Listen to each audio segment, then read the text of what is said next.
जी नमस्कार, मैं हूं अक्षय पासवान और मेरे साथ बात करने के लिए मनोज कुमार जी हैं। अश्वनी चौबे आज पटना पहुंचते हैं और बक्सर का टिकट कटने पर कहीं न कहीं उनकी पूरी तरीके से दर्द झलक रही थी। टिकट कटने के बाद पहली बार पटना एयरपोर्ट पहुंचे, पत्रकारों ने उन्हें घेरा, सवाल किया। सवाल का जवाब देते हुए उन्होंने कहा कि मेरा कोई कसूर नहीं है, हमें ही खुद पता नहीं है कि टिकट मेरा क्यों काट दिया गया।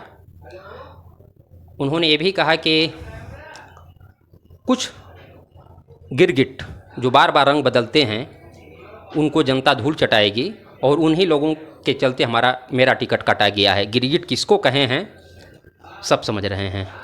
उन्होंने बताया कि हम टिकट बांटने में से वाले हैं, लेने वाले में हैं। उन्होंने ये भी कहा कि जब से मैं राजनीति में हूँ 7 चुनाव लड़ा, 5 विधानसभा का जो मैंने जीता, 2 लोकसभा का जो मैं जीता, और मैंने 17 टिकट देने का काम किया, लेकिन आज मैं खुद बेटिकट हूँ। टिकट कटने के पीछे का कारण हो सकता है कि मैं ब्राह्मण हूँ, गेरुआ वस्त्र धारण करता हूँ, लेकिन फिर उन्होंने कहा कि गिरगिट की तरह मैं रंग नहीं बदलता और गिरगिट की तरह रंग बदलने वालों को जनता जानती है। उन्होंने कहा कि मैं ब्राह्मण हूँ इसलिए कटा, लेकिन ब्राह्मण को ही टिकट दिया गया है बक्सर का, और कहीं न कहीं इनके पक्ष में खबरें आ रही थी कि तिवारी जी के पक्ष में अश्वनी चौबे बात किए हैं। कितना तक सच है? मिथिलेश तिवारी को जब टिकट मिला तो ये कहा जा रहा था कि मिथिलेश तिवारी को अश्वनी कुमार चौबे ने ही भाजपा में लाया और राजनीति में लाया और इनके वो सहयोगी थे।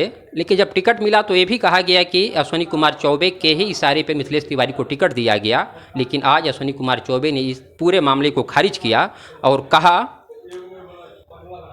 चूँकि पत्रकारों ने सवाल किया कि मिथिलेश तिवारी का बक्सर में विरोध है, उन्होंने कहा कि हमें नहीं पता।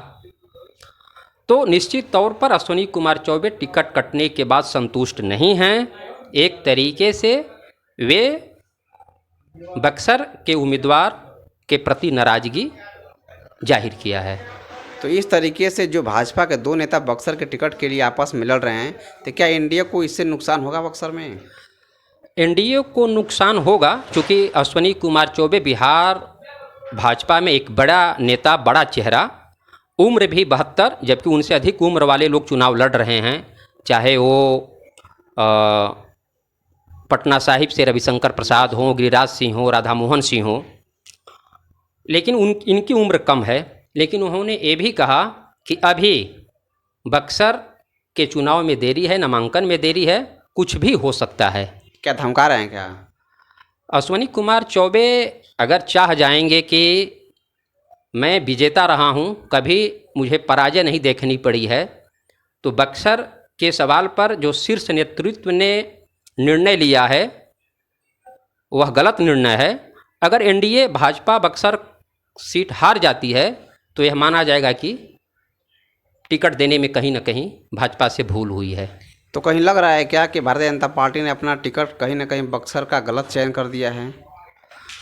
ये हम नहीं कहेंगे कि टिकट गलत चयन किया गया। 2 नेता आपस में लड़ रहे हैं, इसके बाद जनता की जो प्रतिक्रिया आ रही है, इसके हिसाब से मैं बात करना चाहता हूँ। दिख भी रहा है, जब बड़े नेता जब आज आकर बहुत बातें कह दिए तो ये दिख भी रहा है। लेकिन एक बात आप ये समझ लीजिए कि जिस तरीके से आनंद मिश्रा भी कहते हैं कि मैं नरेंद्र मोदी के विचारों से सहमत हूँ, उनके कार्यों से मैं प्रभावित होता हूँ, लेकिन उन्हें भी बेटिकट कर दिया गया। अश्वनी कुमार चौबे ने आज अपना दर्द बयां भी कर दिया, लेकिन अश्वनी कुमार चौबे ने कहा है कि अभी चुनाव में देरी है, नामांकन में देरी है, कुछ भी हो सकता है।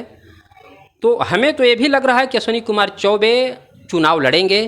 अब एनडीए से लड़ेंगे, महागठबंधन से लड़ेंगे कि निर्दलीय लड़ेंगे, या फिर बक्सर में जमेंगे और उम्मीदवार के पक्ष में वोट मांगेंगे, ये 2-4-10 दिनों के भीतर स्पष्ट हो जाएगा। तो आपने सुना कि बक्सर में जिस तरीके से एनडीए के उम्मीदवार रहे और सांसद रहे बक्सर से 2 बार, अश्वनी कुमार चौबे का टिकट कट जाने के बाद पूरी तरीके से उनकी नाराज़गी झलक रही है। तो देखिए साथियों, इसमें क्या होता है, आप सभी अपनी प्रतिक्रिया कर जरूर दीजिए। अभी के लिए इतना ही। जय हिंद, जय बिहार।